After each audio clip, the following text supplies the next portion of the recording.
అపోస్తుల కార్యాలు 13వ అధ్యాయం 2వ వచనం నుండి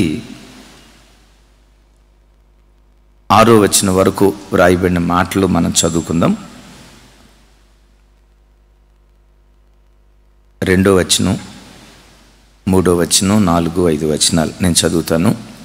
వారు ప్రభువును సేవించుచు ఉపవాసము చేయుచుండగా పరిశుద్ధాత్మ నేను బర్నబాను సౌలును పిలిచిన పని కొరకు వారిని ప్రత్యేకపరచుడని వారితో చెప్పెను. అంతట వారు ఉపవాసముండి ప్రార్థన చేసి వారి మీద చేతులుంచి వారిని పంపిరి. కాబట్టి వీరు పరిశుద్ధాత్మ చేత పంపబడిన వారై సెలూకయ్యకు వచ్చిరి. ఇది కాలినడకన? అరే ఇది లేదు, ఇది కాలినడకన. ఎక్కడి నుంచి? అంతియోకియా నుండి కొంచెం కిందకి నడుచుకుంటూ వస్తేనమ్మా సెలూకయ్య అని ఉంటుంది. అక్కడికి వచ్చారు. అక్కడి నుంచి సముద్ర ప్రయాణం గుండా సెలూకయ్యకు వచ్చి అక్కడ నుండి చెప్పండి, అక్కడ నుండి ఓడ ఎక్కి కుప్రాకు వెళ్ళిరి. ఎక్కడికి వెళ్ళారు? నా వైపు చూసి సమాధానం చెప్పండి. బైబిల్లో కుప్రా అనే ఊరు కలిగిన ఆయన ఎవరు?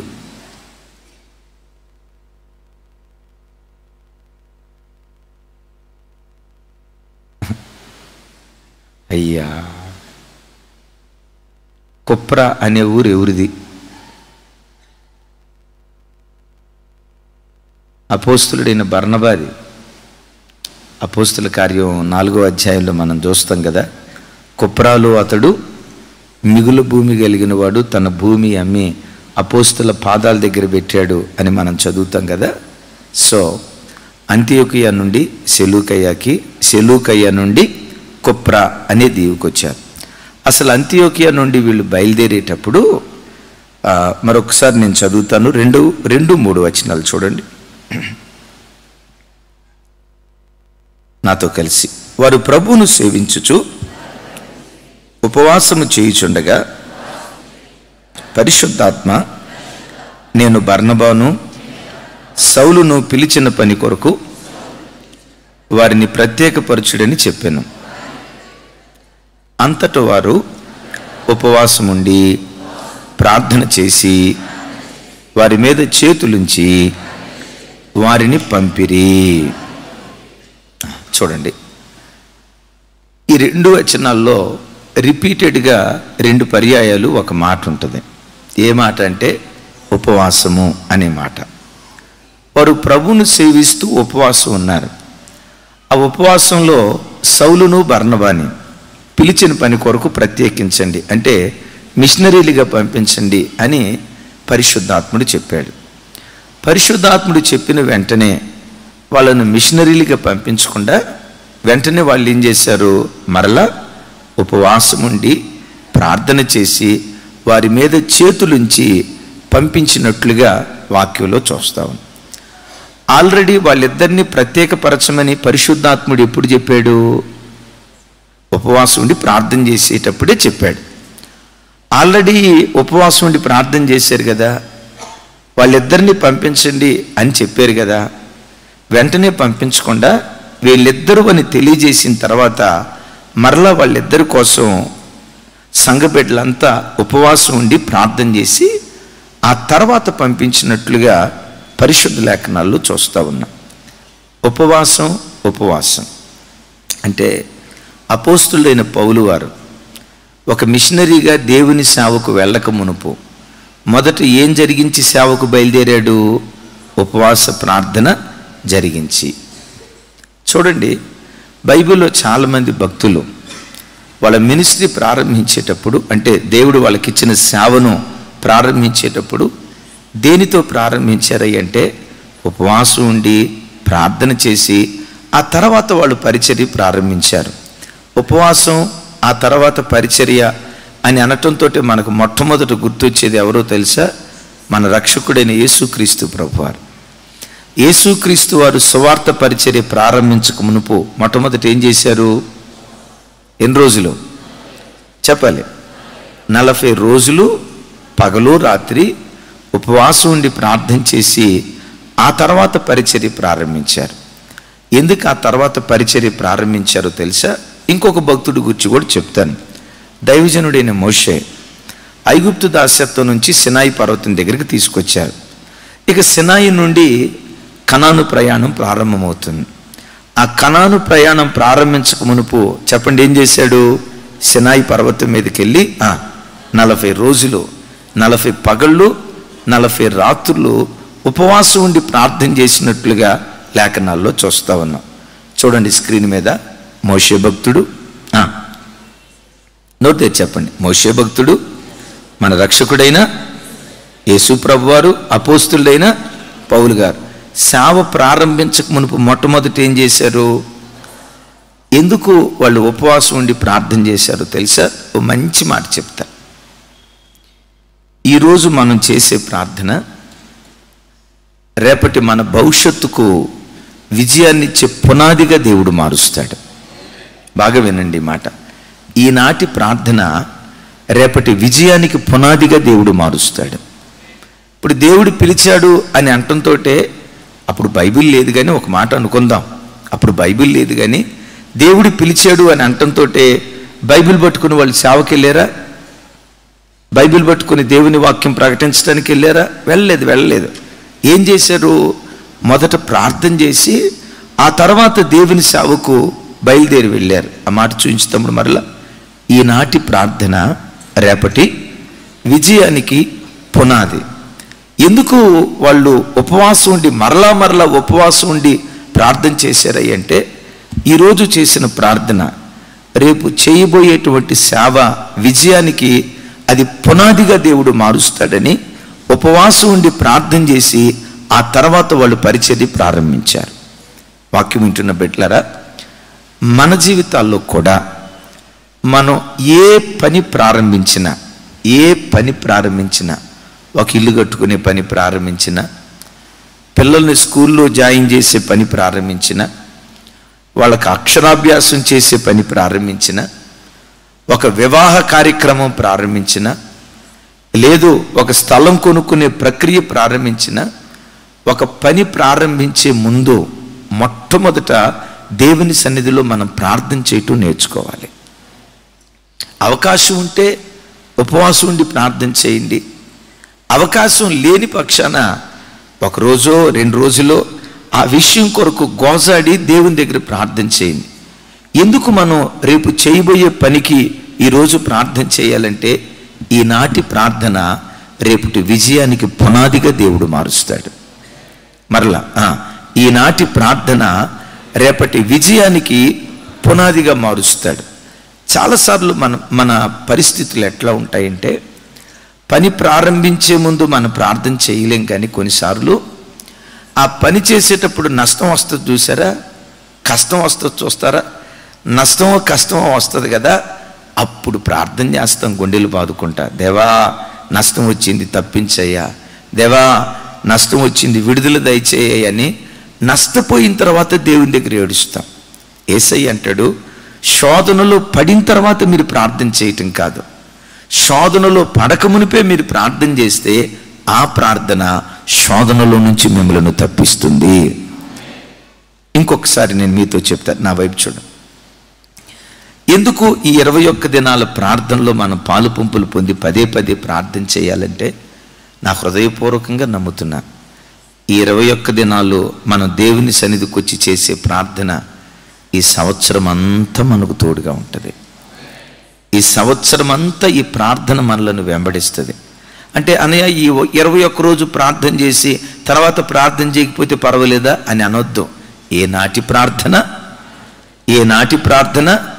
ఏ నాటి విజ్ఞాపన, ఏ నాటి ఉపవాసం ఆనాడే. అయితే బిడ్డలారా, ఈ గడియలో మనం చేసే ఈ ప్రార్థన ఉంది కదా, ఈ గడియలో మనం చేసే ఈ ప్రార్థన మనతో పాటు మనకు తోడుగా వస్తుందట. బైబిల్లో ఒక మాట రాసి ఉంటుంది, కీర్తనల గ్రంథం చూడండి, 42వ కీర్తన 8వ చరణం. ఎస్, థ్యాంక్ యూ తమ్ముడు, నాతో కలిసి. అయినను పగటి వేళ యెహోవా తన కృప కలుగ నాజ్ఞాపించును. రాత్రివేళ ఆయనను గూర్చిన కీర్తనయు, నా జీవదాత అయిన దేవునిని గూర్చిన ప్రార్థనయు నాకు తోడుగా ఉండును. ఏమంట? చివరి మాట నాకు ఏమంటాడు? నా జీవదాత అయిన యెహోవాకు నేను చేసిన ప్రార్థన నాకు తోడుగా ఉండును అంటాడు. ఈ మాట చూడండి. అంటే ఈ గడియలో ఇక్కడ మనం ప్రార్థన చేసాం కదా, ఈ ప్రార్థన ఎక్కడితోనే అయిపోవట్లేదు. ఇక్కడ చేసిన ప్రార్థన గాలిలో ఎక్కడే కలిసిపోయి మౌనం అవ్వట్లేదు. ఇక్కడ చేసిన ప్రార్థన మనతో పాటు మనకు తోడుగా వస్తుందట. Praise the lord. మనం చేసిన ప్రార్థన, అదే భక్తుడు అంటాడు, నా జీవదాత అయిన యెహోవాకు నేను చేసిన ప్రార్థన నాకు తోడుగా వస్తుంది అంటాడు. ఆమేన్. ప్రభు బిడ్డలారా, అందుకనే ఎందుకు మనం ప్రార్థన చేయాలంటే ఈనాటి ప్రార్థన రేపటి భవిష్యత్తు విజయానికి ఓ గొప్ప పునాదిగా దేవుడు మారుస్తాడు. ప్రార్థనే కాదు, మీకు తెలుసు కదా, ఈరోజు మనం తీసుకున్న నిర్ణయాలే రేపు భవిష్యత్తును శాసిస్తాయి. I right? ఈరోజు మనం చేసిన పని రేపటి భవిష్యత్తును శాసిస్తుంది. నేటి నిర్ణయాలు, నేటి పనులు భవిష్యత్తును శాసిస్తాయో లేదో ఒక చిన్న వీడియో మన తమ్ముడు రాజేష్ పంపించాడు. ఒక చిన్న వీడియో మీకు చూపిస్తాను. నేటి పని రేపటి భవిష్యత్తును శాసిస్తుంది అని చెప్పడానికి ఒక చిన్న వీడియో మీతో మీకు చూపించాలని ఆశపడుతున్నాను. చూడండి. పిల్లలు స్కూల్కి వెళ్ళకుండా ఆగండి స్కూల్కి వెళ్ళకుండా ఏం స్కూల్ రా ఇది, ఈ పుస్తకాల బ్యాగ్ మొయ్యలేకపోతున్నామని చెప్పి ఆ పుస్తకాల బ్యాగ్ నీళ్ళల్లో మురిగొంటలో వేసి వాటిని పడేసి తొక్కుతున్నారు మహానుభావులు. ఈ స్కూల్ లేదు, పుస్తకాలు లేదు, గిస్తకాలు లేదని తొక్కుతామన్నారు. వాడికి ఏం తెలుసు చదువు విలువ? ఈరోజు చదివే, శ్రద్ధగా చదివే రేపు భవిష్యత్తు ఇస్తుందని వాడికి తెలియదు కదా. కొన్నిసార్లు మన భక్తి జీవితంలో కూడా ఈరోజు ఆసక్తిగా చేసిన ప్రార్థనే రేపు గొప్ప విజయాలు మనకిస్తుంది అన్న ప్రత్యక్షత లేక కొన్నిసార్లు అనాలోచనగా మనం కూడా ప్రార్థన చేస్తూ ఉంటాం. ఈ పిల్లలు చదువు విలువ తెలియక అసలు చూపించిన తమ్ముడా అరే చూడున్నాడు.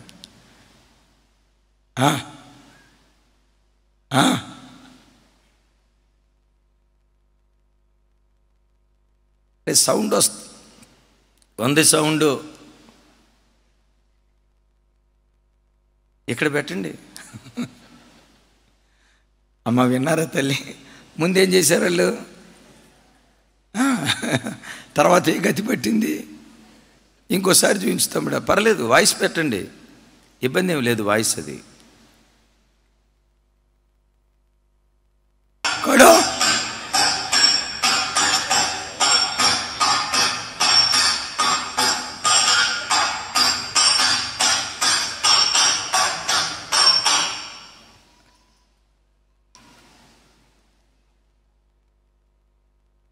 వినండి. మనం ప్రార్థన చేసేటప్పుడు అది నిమిషం ప్రార్థనైనా, అర నిమిషం ప్రార్థనైనా, గంట ప్రార్థనైనా, జీవదాత అయిన యెహోవాకు మనం చేసిన ప్రార్థన మనకు తోడుగా వస్తుందట. Praise the lord. ఎందుకు అపోస్తులైన పౌలును బర్నబాను సేవకురమ్మని ప్రత్యేకించి ఉపవాసం ఉన్నప్పుడు పరిశుద్ధాత్ముడు మాట్లాడాడు? ఆల్రెడీ ఉపవాస ప్రార్థన చేసేటప్పుడే కదా మాట్లాడింది, మరలా ప్రార్థన ఎందుకు అని అనుకోలేదు. ఎగైన్ ఏం చేస్తున్నారు? ఉపవాసం ఉండి ప్రార్థన చేసి వాళ్ళ తలల మీద చేతులుంచి ప్రార్థన చేస్తున్నారు. ఎందుకు మరలా ఉపవాసం ఉండి ప్రార్థన చేస్తున్నారు తెలుసా? వాళ్ళు వెళ్ళబోయే ప్రయాణాల్లో దేవుడు వాళ్ళకు కాపుదల ఇవ్వాలంటే ఇప్పుడు చేసిన ప్రార్థన రేపు వాళ్ళ కాపుదల ఇవ్వబోతుంది. నిలవబడిన చోట శక్తివంతంగా వాక్యం ప్రకటించాలంటే ఇక్కడ చేసిన ప్రార్థన వాళ్ళకు వాక్శక్తిని దయచేస్తుంది. ఎదురయ్యే ప్రతి శోధనను తట్టుకొని వాళ్ళు నిలవబడి దేవుని సేవ చేయాలంటే ఇప్పుడు చేసిన ప్రార్థన రాబోయే కాలంలో వాళ్ళను బలపరుస్తూ ఉంటుంది. హల్లెలూయా. అందుకనే వాళ్ళు రాబోయే కాలంలో ఒక విజయవంతమైన సేవ చేయటానికి ఇప్పుడు ఏం చేస్తున్నారు? ఉపవాసం ఉండి ప్రార్థన చేసిన తర్వాత పంపిస్తున్నారు. బిడ్డలారా, మీరు ఇంట్లో నుంచి డ్యూటీకి వెళ్ళేటప్పుడు కానీ, బజార్కి వెళ్ళేటప్పుడు కానీ, బయటికి వెళ్ళేటప్పుడు కానీ ఒక చిన్న ప్రార్థన ఇంట్లో చేసుకొని ఆ తర్వాత బయలుదేరండి. ఎందుకో తెలుసా? ఒక చిన్న ప్రార్థన చావుగోతిలో నుండి సజీవులుగా మనల్ని లేవనెత్తుతుంది. డ్యూటీ టైం అయిపోయిందని అడావుడిగా పరిగెత్తొద్దు. పిల్లలకి స్కూల్కు టైం అవుతుందని అడావుడిగా పంపించొద్దు. స్కూల్కు పంపించేటప్పుడు ఒక్క క్షణం వాళ్ళని దగ్గరికి తీసుకొని, నాయనా, నా బిడ్డల మీద ఏ దుష్టుడి కన్ను పడకూడదు. నా పిల్లలు యవ్వన వయసుకు వచ్చారు. నా పిల్లలు పవిత్రంగా బ్రతకాలని వాళ్ళు అనుకున్న చుట్టూతో ఉన్న ప్రజలు చెడగొట్టే ప్రజలుగా ఉన్నారు. ఏ దుష్టుని కన్ను నా కుమార్తె మీద పడకూడదు. ఏ దుష్టురాలి కన్ను నా కొడుకు మీద పడకూడదు. ప్రయాణాల్లో ఏ కీడు కలగకుండా కాపాడు అని ఒక చిన్న ప్రార్థన చేస్తే ఆ చిన్న ప్రార్థన చావుగోతిలో నుంచి మనలను లేవనెత్తుతుంది. ఇప్పుడు ఇంట్లో నుంచి బయలుదేరేటప్పుడు ఒక చిన్న ప్రార్థన, బయలుదేరేటప్పుడు ఎంతసేపు ప్రార్థన చేస్తాం? ఒక అర నిమిషం. ఆ నిమిషం ప్రార్థన 12 గంటలు డ్యూటీలో కాపాడి మరలా తిరిగి ఇంటికి వచ్చే వరకు కూడా, అంటే ఆ చిన్న ప్రార్థన 14 గంటలు మనకు కాపుదలిస్తుంది. చెప్దాం ఆమేన్. ఎన్ని గంటలు అంటే ఇప్పుడు చూడండి, అపోస్తులైన పౌలు వారు, బర్నబా గారు, అలాగే జాన్ మార్క్, వీరు కాలినడక మీద ప్రయాణమే వెళ్తున్నారు. సముద్రంలో ప్రయాణమే వెళ్తున్నారు. ఈ రోజుల్లో ఉన్నట్లుగా ఆ రోజుల్లో సముద్ర ప్రయాణం అంటే మంచి అనుకూలంగా ఉన్న ఓడలో వాళ్ళు ప్రయాణమై వెళ్ళేవాళ్ళ. అడుగడుగున మరణ భయం, ఎక్కడ ఓడ బ్రద్దలైపోద్దో, ఎక్కడ ప్రాణాపాయపు స్థితి వస్తుందో, ఆ అలలు కెరటాలు వీళ్ళు ఎక్కడిని మింగేస్తాయోనని కీడులో నుంచి వాళ్ళు తప్పించబడినట్లు, చేసే ప్రయాణాల్లో వాళ్ళకు కాపుదలు ఇచ్చినట్లుగా ఇప్పుడు ప్రార్థన చేశారు. వాళ్ళు చేసిన ఆ ప్రార్థన వాళ్ళకు తోడుగా ఉండటాన్ని బట్టే ఎక్కడ ఏ కీడు కలగకుండా ఆ ప్రార్థనే వాళ్ళకు కాపుదలిచ్చింది. చెప్దాం గట్టిగా ఆమెన్. మరొకసారి ఆమెన్. ఆ ప్రార్థన ఏం చేసింది చెప్పండి? ఆ ప్రార్థనే వాళ్ళకు కాపుదలిచ్చింది. ఈ 21 దినాల్లో మనం అందరం చేసే ఈ ప్రార్థనలో మన సంఘ బిడ్డలందరికీ రాబో సంవత్సరం అంతా కాపుదలిచ్చునుగాక. సేవకులు చేసే ప్రయాణాల్లో కాపుదలిచ్చునుగాక. ప్రయాణమై వెళ్ళే ప్రతి చోట భద్రత ఇచ్చునుగాక. ఈరోజు చేసిన ప్రార్థన రేపటి ప్రయాణానికి కాపుదలిస్తుంది. ఈ ప్రార్థన పౌలు వారిని కాపాడిందో లేదో పౌలు వారి మాటలోనే చూద్దాం. చూడండి, కొరింథీయులకు రాసిన 2వ పత్రిక 1వ అధ్యాయం 9-10 వచనాలు నాతో కలిసి. మరియు మృతులను లేపు దేవుని యందే గాని మా యందే మేము నమ్మిక ఎంచుకుంటున్నట్లు మరణమగుదుమను నిశ్చయత మా మట్టుకు మాకు కలిగెను. 10 ఆయన అట్టి గొప్ప మరణము నుండి మమ్ములను తప్పించెను, ఇక ముందును తప్పించును. మరియు మా కొరకు ప్రార్థన చేయుట వలన మీరు కూడా సహాయము చేయుచుండగా ఆయన ఇక ముందుకును మమ్మను తప్పించునని ఆయన యందు నిరీక్షణ గలవారమై ఉన్నాము. చప్పట్లు కొడితే యేసయ్యకు స్తోత్రాలు చెప్దాం గట్టిగా. ఒకానొక పర్యాయం అపోస్తులైన పౌలు వారు మధ్యధరా సముద్రంలో ప్రయాణమై వెళ్ళేటప్పుడు 14 రోజుల పాటు అసలు సూర్యుడి ముఖం చూడలేదు. బ్రతుకుతామనే ఆశ వాళ్ళకు లేదు. ఓడ కూడా బ్రద్దలైపోయింది. ఇక చనిపోయాము అని అనుకున్నాం. దేవుడు బ్రతికిస్తే తప్ప మేము బ్రతుకుతాము అని చెప్పుకోవటానికి ఆధారం లేదు అంటాడు. అలాంటి ఆపదలో నుంచి దేవుడు మమ్మల్ని తప్పించాడు. కొరింథీ సంఘస్థులారా, ఎందుకు తప్పించాడో తెలుసా? మీరు ప్రార్థన చేయుచుండగా, ప్రార్థన చేస్తూ మాకు సహాయం చేశారు. మీ ప్రార్థన మూలంగా దేవుడు తప్పించాడు. ఇక ముందుకును తప్పించునని నిరీక్షణ గలవారమై ఈ మాటలు మీకు రాస్తున్నాము అంటాడు. అంత భయానకరమైన ఓడ ప్రమాదంలో వాళ్ళ ప్రాణాలు సమాధి పాలు కాకుండా కాపాడింది ఏదో తెలుసా? సంఘబిడ్డలు చేసిన ప్రార్థన మరణంలో నుండి జీవానికి దాటించింది. Praise the Lord. చెప్దాం, ప్రైజ్ ది లార్డ్. ఈ మాట ఎవరంటున్నారు? అపోస్తలుడైన పౌలు గారు. మీ ప్రార్థన, బ్రతుకుతామనే ఆశ మాకు లేకపోయినా మీరు చేసిన ప్రార్థనల ద్వారా దేవుడు మమ్మల్ని తప్పించాడు, కాపాడాడు, కాపుదలిచ్చాడు. కొరింథీ సంఘం ఎక్కడుంది? పౌలు గారు ఎక్కడున్నాడు? పౌలు గారు మధ్యధరా సముద్రంలో ఉన్నాడు. కొరింథీ సంఘం ఎక్కడుంది? గ్రీసు దేశంలో ఉంది. ఎక్కడో గ్రీసు దేశంలో ఉండి గ్రీసు దేశస్థులు కొరింథియన్స్ ప్రార్థన చేస్తూ ఉంటే మధ్యధరా సముద్రంలో ఉన్న పౌలు గారిని ఎక్కడో ఉండి చేసే ప్రార్థన కాపుదలిచ్చింది. ఆమేన్. మోషే ఎక్కడున్నాడు? పర్వతం మీద ఉన్నాడు. జయం ఎక్కడ కలిగింది? యుద్ధ భూమిలో కలిగింది. ఈ మాటకున్న అర్థం ఏంటంటే, అమ్మ, మనం ఇంటిలో ఉండి ప్రార్థన చేస్తే 100 కిలోమీటర్ల దూరంలో ఉన్న మన పిల్లలను కూడా ఆ ప్రార్థన కాపాడగలుగుతుంది. 100 కాదు, 1000 కిలోమీటర్ల దూరంలో ఆ వ్యక్తులు ఉన్నా, 1000 కిలోమీటర్లు కాదు, భూమి కొనల దగ్గర వాళ్ళు ఉన్నా, ఎక్కడుండి మనం చేసే ప్రార్థన భూమి కొనల దగ్గర ఉన్న వ్యక్తిని కూడా కాపాడగలుగుతుంది. Praise the lord. అంత వేగంగా ఆ స్థలానికి దూసుకుని వెళ్ళి కాపాడగలిగే శక్తి దేనికి ఉంది అంటే, ఇప్పుడు చెప్పండి, ప్రార్థన రాకెట్ కంటే స్పీడ్గా వెళ్తుంది. ఆమెన్. మరలా రాకెట్ ప్రయోగించడానికి మెషినరీ, మంది, మార్బలం అంతా రెడీ చేసి రెడీనా అని 150 సార్లు అడిగితే కానీ అప్పుడు బయటకు వస్తుంది. ప్రార్థనకు అలా అవసరం లేదు. నువ్వు మోకరించిన మరుక్షణమే రాకెట్ కంటే వాయువేగంగా భూమి కొనల యొద్దకు వెళ్ళి అది కార్యం చేయగలదు.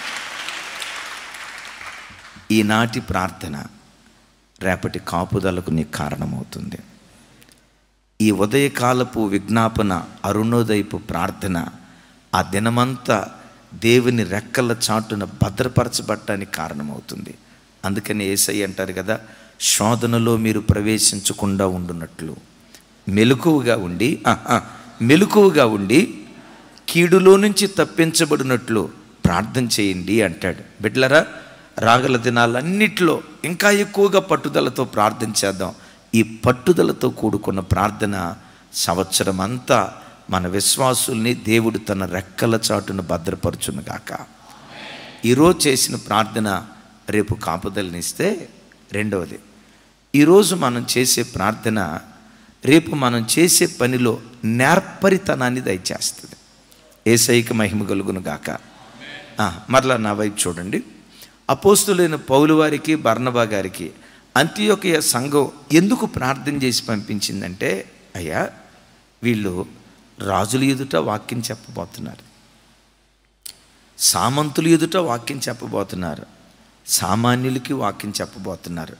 వాక్యం చెప్పేటప్పుడు ప్రజలందరికీ అర్థమయ్యేటట్లుగా పరిశుద్ధాత్ముడా వీళ్ళ నాలుకను బలపరచయ్యా, వీళ్ళ నోటు నుంచి వచ్చే ప్రతి మాట ప్రజలందరికీ అర్థం కావాలయ్యా, ప్రజలందరూ గ్రహించగలిగేటట్లుగా నేర్పుగా వాక్యం ప్రకటించాలయ్యా, ప్రజలందరికీ చేరువయ్యేటట్లుగా నైపుణ్యంతో దేవుని వాక్యం ప్రకటించేటట్లుగా వీళ్ళను బలపరచయ్యని ఈరోజు వాళ్ళు చేసిన ప్రార్థన వాక్య ప్రకటనలో వారికి నేర్పరితనాన్ని దయచేసింది. మరలా ఏం దయచేసింది? బిడ్డలారా, నీవే పని చేస్తా ఉన్నా దేవుని సన్నిధిలో నువ్వు ప్రార్థన చేస్తే నువ్వు చేసే పనిలో నేర్పరితనాన్ని నీకు అనుగ్రహించేది ప్రార్థన జీవితం.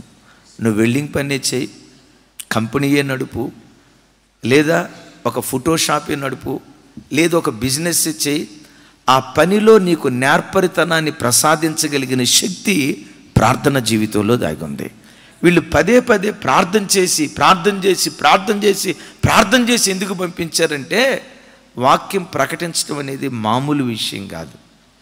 పౌలు వారు ఎట్లా వాక్యం ప్రకటించారో 14వ వచనంలో రాసి ఉంటుంది. చూడండి, 14వ అధ్యాయం 1వ వచనం. థ్యాంక్ యూ తమ్ముడు, నాతో కలిసి అందరూ చెప్పండి. ఈకొనియాలో జరిగినదేమనగా, వారు కూడి యూదుల సమాజ మందిరంలో ప్రవేశించి తేటగా బోధించినందున అనేకులు యూదులను గ్రీసు దేశస్థులను విశ్వసించిరి. ఎట్లా ప్రకటించారట? చెప్పాలి. ఆ తేటదనం ఎక్కడి నుంచి వచ్చింది? గట్టిగా చెప్పాలి. ఆ తేటదనం ఎక్కడి నుంచి వచ్చింది? ప్రార్థనలో నుండి వచ్చింది. బైబిల్లో రాయబడిన మాట, ఆ యూదుల సమాజ మందిరంలో ఒక యూదులే ఉన్నారా? వాక్యం ఏముంటుంది? యూదులను గ్రీసు దేశస్థులను ఇద్దరు ఉన్నారు. యూదులేమో ధర్మశాస్త్రంలో పండిన వాళ్ళు, ఆరితేరిన వాళ్ళు. గ్రీసు దేశస్థులకేమో జ్ఞానం తెలుసు కానీ ధర్మశాస్త్రం తెలియదు. గమనించండి, ధర్మశాస్త్రము తెలియని వాళ్ళు ఉన్నారు, ధర్మశాస్త్రంలో ఆరితేరిన వాళ్ళు ఉన్నారు. ఇద్దరు ఒకే సమాజ మందిరంలో ఉన్నారు. ఆ ఇద్దరికి ఒకే బోధకుడు బోధించాలి. బైబిల్లో రాయబడిన మాట ఏంటంటే, ఆ ఇద్దరికి అర్థమయ్యేటట్లుగా తేటగా బోధించినందువల్ల అనేకులు విశ్వసించారు అని రాయబడింది. Praise the lord. ఒకసారి నా వైపు చూడండి. దైవ సేవకుడు కూర్చొని నిలవబడి దేవుని వాక్యం చెప్పడం అంటే ఒక కత్తి మీద సాము లాంటిది. ఎందుకో చెప్పమంటారా? సంఘంలో యూదులు ఉంటారు, గ్రీసు దేశస్థులు ఉంటారు. ఎవరెవరు? యూదులంటే వాక్యం బాగా తెలిసిన వాళ్ళు ఉంటారు. గ్రీసు దేశస్థులు అంటే అప్పుడే యేసు ప్రభును కొత్తగా నమ్ముకొని కొత్తగా మందిరానికి వచ్చిన వాళ్ళు ఉంటారు. వాక్యం బాగా ఎరిగిన వాళ్ళని దృష్టిలో పెట్టుకొని లోతైన విషయాలు చెప్పామనుకోండి, ఎవరిని దృష్టిలో పెట్టుకొని? యూదులను దృష్టిలో పెట్టుకొని, యూదులను అంటే వాక్య పరిజ్ఞానం బాగా ఉన్న వాళ్ళని దృష్టిలో పెట్టుకొని లోతైన విషయాలు చెప్పామనుకోండి, ఈ గ్రీసు దేశస్తులు ఏం చేస్తారో తెలుసా? ఏం కర్మో ఏంటో, ఆయన చెప్పే మాట ఒక్క మొక్క కూడా అర్థం కావట్లా, ఏదేదో అసలు ఒక్క మొక్క కూడా అర్థం కావట్లే. ఈ పాస్టర్ గారికి వాక్యం సరిగా చెప్పడం అనుకుంటాడు. ఎవరిని దృష్టిలో పెట్టుకుంటే? యూదులు మాత్రమే దృష్టిలో పెట్టుకొని లోతైన విషయాలు చెప్పామనుకోండి, మర్మాలు విప్పామనుకోండి, గ్రీసు దేశస్థుడు అనుకుంటాడు ఈ పాస్టర్ గారు ఏం చెప్తున్నాడు అసలు ఒక్క మొక్క అర్థం కావట్లా. అసలు పాస్టర్ గారు అన్న తర్వాత కాస్తంత తెలివి ఉండాలిగా. ఒక్క మొక్క కూడా అర్థం కాలేదు. అరవటం అరిచాడు, చెప్పటం చెప్పాడు, కానీ ఒక్క మొక్క కూడా అర్థం కాల. దేవునికి స్తోత్రం. ఇంకా వచ్చే ఆదివారం నుండి ఈ చర్చికి రానంటాడు. సరే, గ్రీసు దేశస్తుల పరిస్థితి ఇది. అరే వాడికి అర్థం కావట్లేదంట, కాబట్టి వాణ్ణి మనం దృష్టిలో పెట్టుకుందామని చెప్పి చూడండి గ్రీసు దేశస్తుడిని గుర్తుపెట్టుకొని మనం బేసిక్స్ చెప్పామనుకోండి, ఈ యూదులు ఏమంటారో తెలుసా?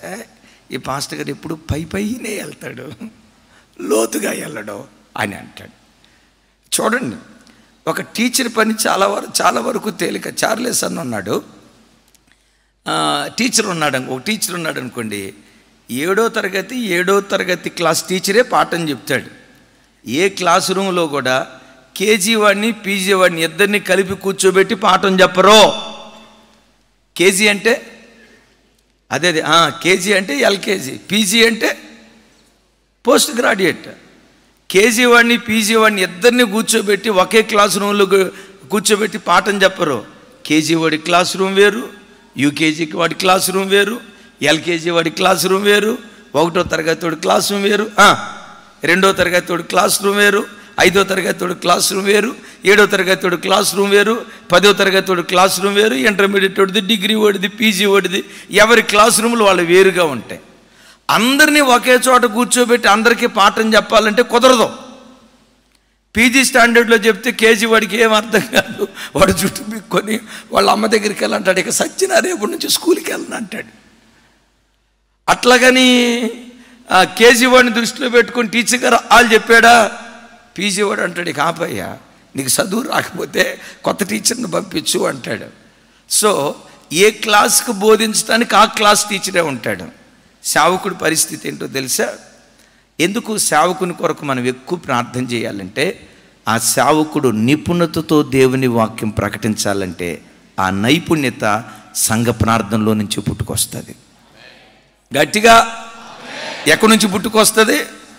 ఈ ఉపవాస ప్రార్థన ఉద్యమం ద్వారా నిపుణతతో కూడుకున్న బోధ రాగలగాలలో దేవుడు ఇవ్వబోతూ ఉన్నాడు. ప్రపంచాన్ని తలకిందులు చేసే బోధ దేవుడు మనకి ఇవ్వబోతూ ఉన్నాడు. ఎక్కడి నుంచి ఈ నిపుణత నైపుణ్యం వస్తుంది అంటే ప్రార్థనలో నుంచే వస్తుంది. యేసయ్యకి మహిమ కలుగును గాక. ఇక్కడ గ్రీసు దేశస్తులు ఉన్నారు. ప్రసంగికుడి దగ్గరకు వచ్చేసరికి ఉన్న ఇంకొక బాధ ఏంటంటే, పాటగాడు ప్రసంగికుడు. పాటగాడు పాడిన పాట ఎన్నిసార్లైనా పాడవచ్చు, అవునా కాదా? ఇప్పుడు హల్లెలూయా స్తుతి మహిమ ఎల్లప్పుడు అన్న నెల రోజుల క్రితం పాడారుగా, మళ్ళీ ఆ పాట ఏంటి అని ఎప్పుడైనా అంటారా? ఎత్తుకోవటంతో హల్లెలూయా స్తుతి మహిమ ఎల్లప్పుడు చక్కగా చప్పట్లు కొడతారు. చెప్పిన ప్రసంగమే తర్వాత ఆదివారం చెప్పామనుకో, పాడిన పాట ఎన్నిసార్లైనా పాడవచ్చు. చెప్పండి అమ్మా, పాడిన పాట ఎన్నిసార్లైనా పాడవచ్చు, చెప్పిన ప్రసంగం ఇంకోసారి చెప్పడానికి లేదు. ఎప్పటికప్పుడు తాజా రొట్టెలు రావాల్సిందే, ఎప్పటికప్పుడు క్రొత్త ద్రాక్షారసం పోయాల్సిందే, ఎప్పటికప్పుడు నూతన అభిషేకం రావాల్సిందే. హల్లెలూయా. అలాంటి చోట బిడ్డలరా, నిపుణతతో సేవకుడు వాక్యం ప్రకటించడానికి వెంటనే పంపించలేదు. అయ్యా పౌలా, మీకోసం ఉపవాసం ఉంటాం, ఆగండి అయ్యా, మీరు రాజుల ఎదుట నిలవబడతారు, వాళ్ళ స్థాయిలో మీరు వాక్యం చెప్పాలి. సామాన్యుల ఎదుట అక్షర జ్ఞానం లేని వాళ్ళకి వాక్యం చెప్తారు, వాళ్ళ స్థాయిలో మీరు వాక్యం చెప్పాలి. అయ్యా, మీరు అందరికీ అందరి వంటి వారు కావాలి, అందరినీ కవర్ చేసుకునేటట్లుగా నిపుణతతో వాక్యం ప్రకటించాలని చెప్పి ఆ నైపుణ్యత వారిలో నుంచి బయలుదేరటానికి చెప్పండి ఏం చేశారు? బిడ్డలారా, నా వైపు చూడండి, నేను నమ్ముతున్నాను, మీరు విశ్వసించండి. దేవుడు మనకు అనుగ్రహించినటువంటి మన పిల్లల్లో ఏదో ఒక నైపుణ్యత, ఏదో ఒక నిపుణత దేవుడు వారి లోపల దాచుంచాడు. ఏ బిడ్డను పనికి మాలిన వాళ్ళగా దేవుడు పుట్టించలేదు, ఉపయోగం లేని వాళ్ళగా దేవుడు ఎవరిని పుట్టించలేదు. ఒకవేళ ఉపయోగం లేని వాళ్ళు ఎవరైనా పుట్టారు అంటే నన్ను క్షమించండి, వాళ్ళను పుట్టించిన ఆయన కూడా అంతలో మాట అంటారమ్మా, అమ్మో అన్నా, రైట్, నిజమే. ఎవడైనా భూమి మీద ఒకడు, మనం అందుకనే పనికి మాలినోడ యూజ్లెస్ ఫెలో అనొద్దంట, అన్నాడు వాడు నరకానికి వెళ్ళిపోతాడంటే బైబిల్ అంటుంది. మనకు ఓత పదం, మనం ఏదో గొప్ప ఉపయోగపడినట్టు చూసి రే యూజ్లెస్ ఫెలో, రే పనికి మాలినోడ, ఆ మాట అనకూడదు. ఎందుకు? దేవుని చేతి పని అయిన మనుషుడు, ఏ మనుషుడు కూడా నిరుపయోగమైన వాడు లేడో. కొంచెం గట్టిగా చెప్దాం ఆమేన్. హల్లెలూయా. దేవుడు ఎలాంటి వాడో తెలుసా? ఎంత పనికిమాలినోడు కూడా, పనికిమాలినోడు లేడు, మనం పనికిమాలినోళ్ళు అనుకుంటే ఆ పనికిమాలిన వాడిని కూడా పనికొచ్చే పాత్రగా దేవుడు వాడుకుంటాడు. రెండు రకాల మనుషులు ఉంటారు. దేవుడు ఏ మనిషో చెప్తా. ఇప్పుడు మన చేతిలో ఒక గాజు గ్లాసు పగిలిపోయింది, పగిలిపోవటంతో అదేమైపోద్ది? ముక్కలు ముక్కలు అయిపోద్ది. వెంటనే మనం ఏం చేస్తాం? అమ్మ, ఆ గాజు ముక్కలను తీసుకెళ్ళి అద్దంలో పెట్టి నా గాజు గ్లాసే అని దాని వైపు చూస్తావా? ఏం చేస్తాం? వెంటనే వాటిని తీసుకొని వెళ్ళి దెబ్బలో బారేస్తాం. పగిలిపోయిందని ఒకటి దెబ్బలో బారేస్తాడు, ఇంకొకటి ఏం చేస్తాడో తెలుసా? ఆ దెబ్బలో పగిలిపోయిన గాజు పెంకులను తీసుకుని వెళ్ళి దొంగలు రాకుండా గోడ మీద అంటిస్తాడు. ఆ రెండో వాడే మనం ఆరాధించే దేవుడు. నువ్వెంత పనికి మాలినోడు అని ప్రజలన్నా నిన్ను పనికొచ్చే పనిముట్టుగా దేవుడు వాడుకుంటాడు. ఇది పగిలిపోయిన పాత్ర, దీనికి విలువ లేదు, ఇది యూజ్లెస్, ఇది పగిలిపోయిన గాజు పాత్ర అని అంటే నా దేవుడు ఏం చేస్తాడో తెలుసా? ఆ పగిలిపోయిన గాజు పెంకుల్ని తీసుకొచ్చి దొంగలు రాకుండా కాపుదల, ఒక ఇంటికి కాపుదలనిచ్చే ఒక అద్భుతమైన వస్తువుగా మారుస్తాడు. ఒకప్పుడు చెత్త, ఈ పేడ, ఈ చెత్త ఉంది కదా, చెత్తను బయటపడేసేవాళ్ళు. అసలు దానికి పెట్టబడిన పేరేంటి చెప్పే కదా? చెత్త అంటే వాట్ డస్ ఇట్ మీన్? దాని అర్థం ఏంటి? ఎందుకు పనికిరాదు అని అర్థం. మనిషి ఏం చేశాడో తెలుసా? ఇది చెత్త అని బయటపడేస్తే ఆ చెత్తలో నుండే విద్యుత్ శక్తిని పుట్టించాడు. ఇది చెత్త అని ప్రజలు పడేస్తే ఇంకొక వ్యక్తి ఆ చెత్తలో నుండి విద్యుత్ శక్తి పుట్టించాడు. నీవు ఆరాధించే నీ దేవుడు ఎవరో తెలుసా? ఆ రెండో వ్యక్తి. చెత్త అని పిలువబడిన నిన్నే ఒక శక్తిమంతుడిగా దేవుడు మారుస్తాడు. బిడ్డలారా, మన పిల్లల్లో ఎవ్వరూ నిపుణత లేని వారు లేరు. ఎందుకో తెలుసా? అమ్మా, నువ్వు గర్భంతో ఉన్నప్పుడు కడుపులో ఉన్న బిడ్డ కొరకు ఏడ్చావు, ప్రార్థన చేసావు. ఏదో ఒక నిపుణత వాళ్ళ లోపల దేవుడు ఉంచాడు. అయితే నేను మీతో చెప్పే మాట ఏంటో తెలుసా? వారిలో ఉన్న ప్రతిభ బయటకు రావాలంటే, వాళ్ళల్లో ఉన్న నిపుణతను బయటకు తీసుకొచ్చేది నీవు చేసేటువంటి ప్రార్థన, దేవుని సన్నిధిలో నువ్వు కార్చేటువంటి కన్నీళ్ళు. మన సంఘంలో మనమందరం చేసే ఆ ప్రార్థన ఒక్కొక్క బిడ్డలో దాగి ఉన్న నిపుణతను నా దేవుడు వెలికి తీయునుగాక. చప్పలు కొడుతూ ప్రభుకి స్తోత్రాలు చెప్దాం.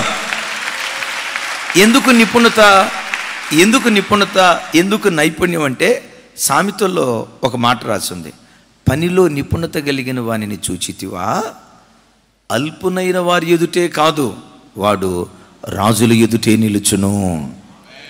గట్టిగానండి. పనిలో నిపుణత కలిగిన వాడు ఎక్కడ నిలుస్తాడట? కొంచెం గట్టిగా. ఆ నిపుణతను బయటికి తీసుకొచ్చేది ఏది? అయ్యా, వీళ్ళు నీ పని కొరకు ప్రత్యేకించబడిన వారు అని నువ్వు అన్నావు కదా, అంటే నీ పని చేసే తలాంతు వీళ్ళ లోపట ఉంది, ఆ ప్రతిభ వీళ్ళ లోపట ఉంది. వీళ్ళ లోపట ఉన్న ప్రతిభ బయటికి రావాలని సంఘ బిడ్డలు చేసిన ప్రార్థన, వారిలో దాగి ఉన్న ప్రతిభను దేవుడు బయటికి తీసుకొచ్చాడు. బిడ్డలారా, ఈ 21 దినాల మన ఉపవాస ప్రార్థన ద్వారా దేవుడు మనకిచ్చిన సేవకులు తమ్ముళ్ళో, అన్నుల్లో, చెల్లెల్లో ఎవరెవరి లోపల దేవుడు ఏ కృపావరాలు దాచిపెట్టి ఉంచాడో, ఏ ప్రతిభను దాచిపెట్టి ఉంచాడో, ఏ మహిమ కొరకు వాళ్ళను వాడుకోవాలని దేవుడు ఉద్దేశించాడో, మనందరి ప్రార్థన ద్వారా వారిలో దాగి ఉన్న నిపుణత దేవుడు బయటకు తీసుకొచ్చును గాక. బలవంతుని చేతిలో బాణాలుగా నా దేవుడు తన మహిమ కొరకు వాడుకొనును గాక.